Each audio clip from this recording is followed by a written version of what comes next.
Good morning guys, in front of me is POCO C85 and let me show you how to perform a soft reset.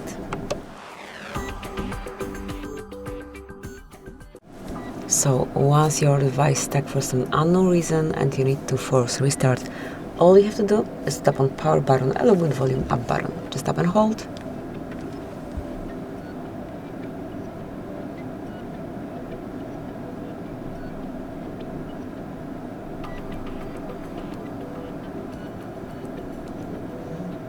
Once you feel a smooth vibration and then see POCO logo, you can remove both fingers and now patiently wait till your phone is rebooted. It should take less than a few seconds. Maybe not less than a few seconds, but definitely less than 1 minute.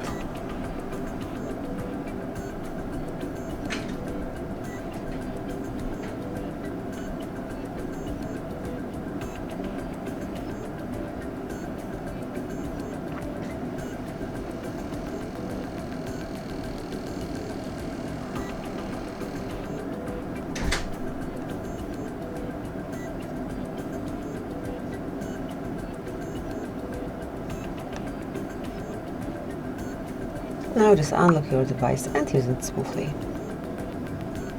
Thank you for watching. Please subscribe our channel and leave the thumbs up.